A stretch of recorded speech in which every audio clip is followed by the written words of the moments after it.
I'm going to put on some music in the background. We're going to, you know what? We're going to chill. We are going to kick it. And let's see. Oh, what can we kick it to? Little jinkies. Little jinkies.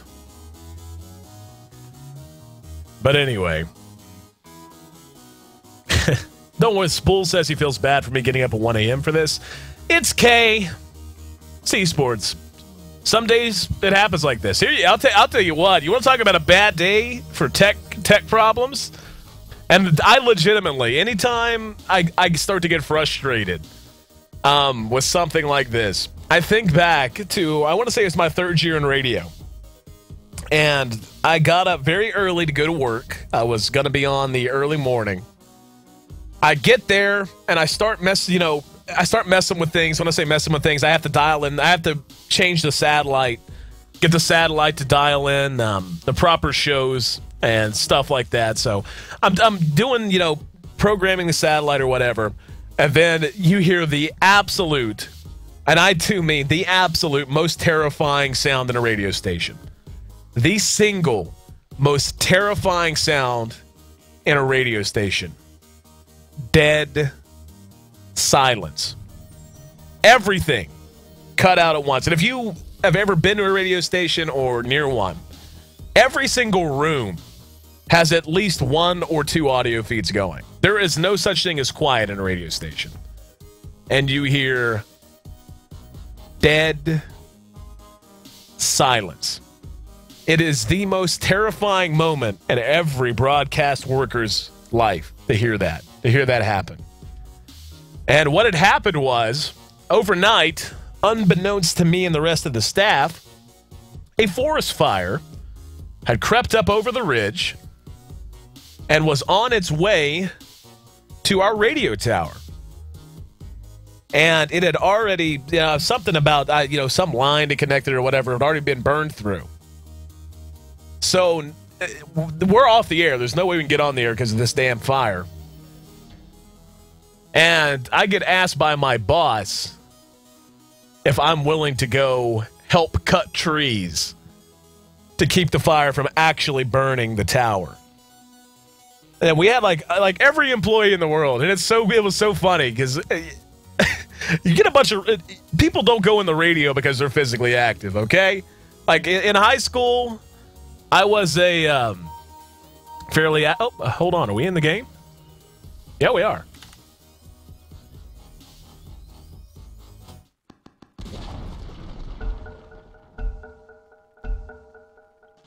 All right, and looks like we're back, at least for the moment. Nope. Up.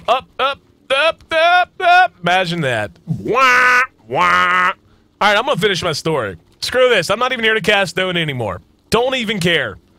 Simply do not care. If I'm going to get up at 1 in the morning, I'm going to find a way to have fun.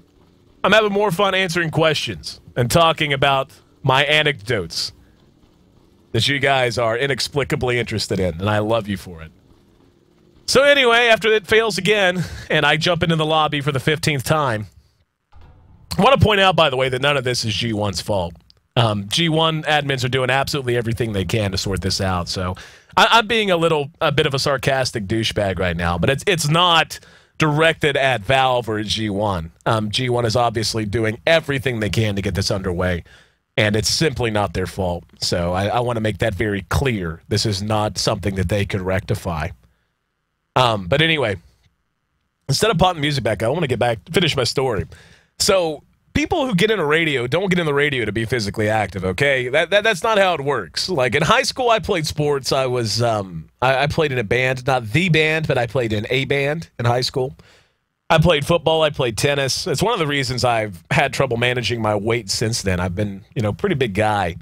Whenever you develop eating habits as a youngster, and you can get away with it and still be, a bigger guy, but at least a little healthier, a little bit less round because you play sports all the time. And then you get older, you go to college, and you get into different fields, one that involves sitting on your ever-widening ass in front of a microphone all day. And yeah, those habits become very hard to break, and they certainly become not fun for the way you look in the mirror. But aside from that, so you've got a bunch of radio nerds, a bunch of dudes like me, fairly strong, you know, I've got some muscle, but a bunch of dudes who do not like the outdoors that much. And we all are hauling ass in the back of a pickup truck at 6 in the freaking morning. It is colder than a well digger's ass outside. And we get up there, and we're wielding chainsaws. We're going to be heroes. Going to try to save the radio tower. And we get up there, and we can't get the truck past the gate because there's like this big-ass padlock. And, you know, we're talking like on top of a freaking mountain, and not like a mountain in some other state. This is in West Virginia, okay? So when I say we go up to our tower on top of a mountain, I mean we're like 1,000 feet in the freaking air, okay? So we get up there, and we've got our chainsaws, and some of us go cut and all that. And in the meantime, we're trying to figure out what's up with this padlock. Somebody had put it on. And we call the station owner. He doesn't know, says it shouldn't be there. You know, it's blocking the gate. It's like this little dirt road ridge, so there's no getting past and no driving around it. So we start to cut trees, but we don't have any way to haul them away without the truck, right? So we're not helping anything. We're cutting trees down, but they're still going to burn as easily laying on the ground as they are standing up. And... hang on. Yeah, some people getting a little frustrated, understandably. But anyway, so back to the point. So yeah, so we can't hold these trees away. We're not succeeding at all. We're not helping the situation one bit. And so we all gradually filter back to this freaking padlock. And we start devising every way we can to get it off, because apparently to this day, I don't know how it got there. I don't know if maybe a ranger put it there or what. But nobody knew. We couldn't get the key. We called everyone we knew. No one had a clue. So you've got a bunch of dudes freezing their butts off on top of a mountain with a forest fire on the way. And we can't haul the trees off to save our tower because we can't get this padlock off.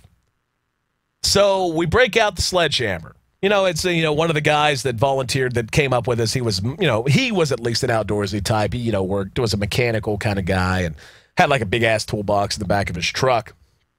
And so we get this sledgehammer out and we just pound it. I'm just talking, working on the, it looks like we're back into the game. I'll have to finish the story later. We'll see. Now I'm getting reports that Steam might be down. Game just loaded in. Yeah, I got the same thing. And while that loads in, I will continue. So we've got this, we've got a bunch of radio geeks, me included. And it's like this little lock. It's like a little padlock, you know, about the size of a fist or something. And we are pounding on it with sledgehammers. We're getting out like railroad spikes and trying to hold it over it so we can pound through. Can't get through it. So finally, one dude, the guy who owned the truck, goes, "I'll be right back. I don't live too far from here." He goes, we all have a cigarette. And of course, I mean, just like any outdoors work that takes place at 6 in the morning, we had brought a case of beer that somebody had. That somebody had brought with them. Because if you're going to be sawing tree up, now I'm going to wait. Okay, we're in the game. And we should be back to game on momentarily. I love that the viewer count has continued to go up as I've been forced to tell into storytelling. It's been story hour with Ayesee for the last literally hour. It has been an hour of me jawing at you guys, and the viewer count has actually gone up instead of down, which I think is cool. But we're going to give it a shot. Resume at 16. And nope, Unicorn says no, we can't go. It's all ping. I don't even know what's going on in this game anymore. This may as well be like the D2L week 3 or something. It's been so long. I know Phantom Lancer, yeah. I mean, look at the net worth. That tells you the story, man. EG got crushed in their offensive tri-lane. And by crushed, I don't mean they gave up a lot of deaths. It was more that they held tight, but then a couple of decisions to move really cost him as Phantom Lancer got ahead in farm. He almost has a defusal. I remember that. Yeah, there you go. So he has a defusal blade, basically. He's like 400 gold away from it. 16 minutes in, drums, defusal. he can honestly start to fight right now. Like, his whole team has been roaming around the map taking towers and doing a damn good job of it. They've already taken Tier 1, Tier 2 bottom. They've taken the Tier 1 mid. And they were in the process of taking the Tier 1 top until we hit our problem. But, yeah, at this point, he has a Diffusal Blade and drums at 16 minutes in. He can honestly just say, you know what, I don't need to farm. I can just go run with my team because the damage I'm going to get from Diffusal Blade is going to be so sick nasty that it's not going to matter at this level. He's so ridiculously far ahead. So, I'm sure if this does work, there are going to be people listening to this wondering what in the hell I was jawing about at the beginning. But hey, what ifs? We may have Dota. Very well. What's wrong, AL? We're actually, our next series is supposed to start in 40 minutes. Just pointing that out. And this is just game 2, by the way. We have wasted so much time. And yeah, let me rephrase that. We have been robbed of so much time due to technical issues outside of the control of G1, myself, Beyond the Summit, Vlad, and Pikachu, our Chinese caster. So anyway, once again, it is 5-3. We're 16 minutes in. And I really want to finish my story. You can't get halfway through a story like that and stop. So I don't want to start it again because they're going to be like, go, as soon as I get to a really funny part or something. But, what is wrong? Go, Dota. Please go game. PPG. Or PGG. Something. Anyway, looks like I'm just going to wait to hear it come down again.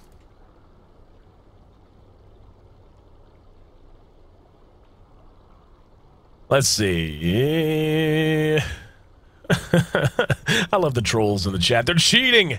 This hour-and-a-half long tactical pause. Obviously, we're cheating.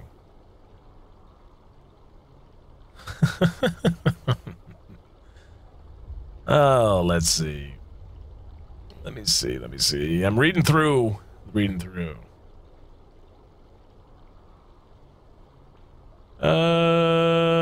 Let's see.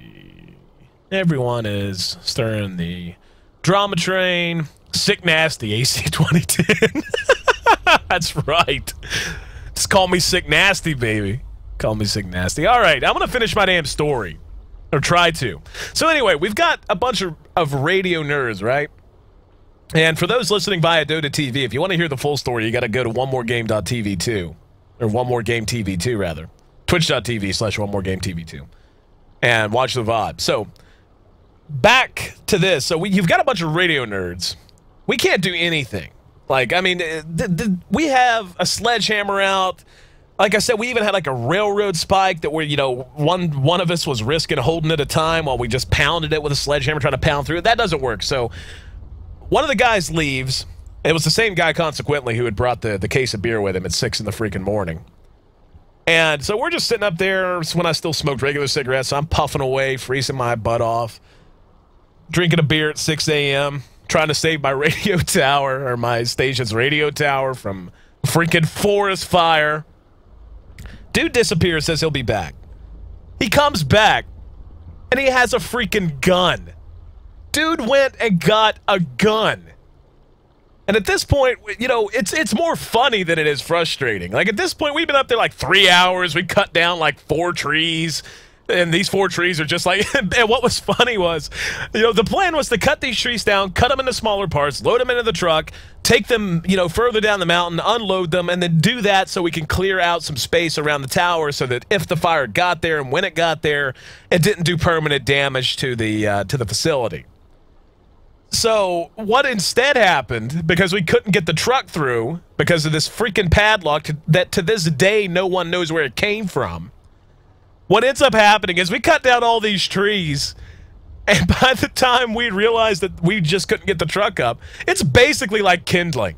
Like the trees are basically all... We had just built like a little bonfire. Like, you know, before the... You know when you build like a bonfire pit and you fill it up with trees and they're stacked, all, you know, like from the ground up, and they're like almost like a pyramid of wood. That's basically what we had done around the freaking tower, just because we cut the trees in the way they fell. So not only have we not helped, we've made it worse. And now, hold on, we got Dota to play. I'll get back to that later. Back underway. Totally serious mode Dota broadcasting now. Welcome in. This is game number 2 of this best of 3, 5-3.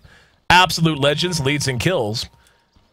And we're going to see if this is actually going to work. They've got to be trolling. They have to be trolling at this point.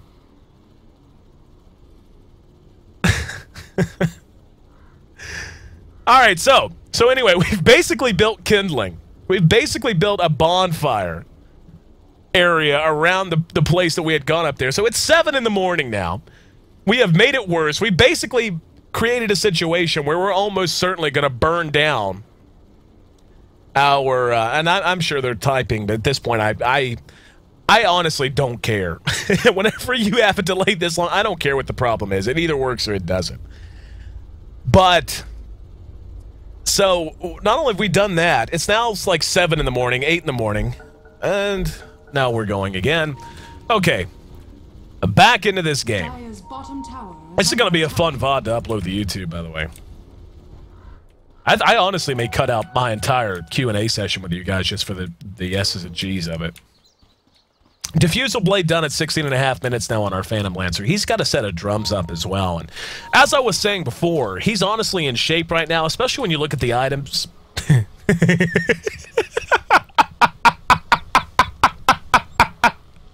It's done! It's not gonna work! And it's now 7:30. No, it's not DDoS. At this point, I doubt it.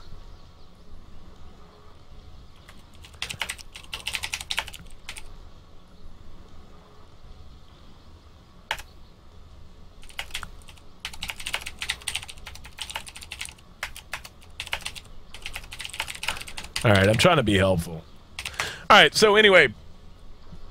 So it's now like 7:38 in the morning. You've got a bunch of radio jocks and studio nuts that don't like the outdoors to begin with. It is freezing cold.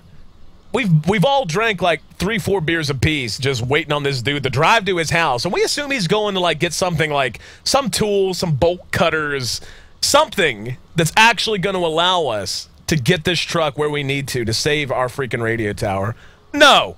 Dude shows up with a freaking .22 caliber pistol and convinces us it's the most brilliant thing in the world that we start unloading slugs into this padlock, right? So, we're kind of not drunk, but we didn't care, okay? There comes a point in every endeavor where, if, like right now, where if enough goes wrong, you simply stop caring. You simply just sit back and go, you know what, fine, whatever, man. So you've got all of us sipping cheap beer on top of a mountain in the freezing cold with rapidly approaching a forest fire, which by then we could smell. You know, the smell of burning wood. We couldn't see it yet, but we could damn well smell it. It looks like they are rejoining, so we may get back underway.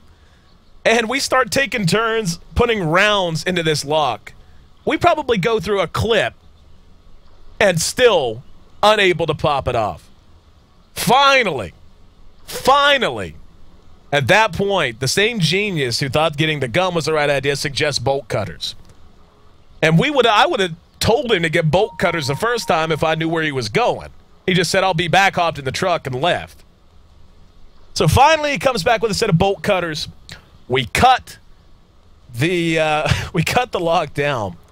We start to get the truck up in there. As we get the truck up in there, just as we're beginning to do what we actually meant to do, a ranger rolls by and says that they're evacuating the area. We can't be there anymore. So the whole accomplishment of that day, of that morning shift, was half of our staff getting trashed in the cold, because by then we had drank like the case of beer. There was like 6 of us, and we had each had, you know, like 4 or 5 beers apiece, and, you know, not like super drunk or anything, but we drank it pretty quick. It was over like a 2-hour span. So, I mean, we were feeling okay. We were okay with where life was at that moment. And freezing our asses off, muddy by that point. I was one of the guys who handled the chainsaw, so I, was all dirty and all that. And we haul butt back to the radio station, roll in, and end up just sitting in the common staff area watching Jerry Springer live the rest of the morning. And it was awesome. But anyway, whatever. Everyone's leaving. Looks like I'm leaving too. Did they say what we're going to do? Okay, go. Did everyone disconnect, or was it just me? But anyway, I guess I should change the screen again. Go back to the front. So anyway, that's my story. It took me forever to get it out, so I'm sure it wasn't as funny as if I had told it in one long stretch. But the whole reason I told that story was one kind soul said poor AC got up at 1 a.m. for this. I've had worse mornings. I have had mornings that were a little more frustrating than what we're going through today. So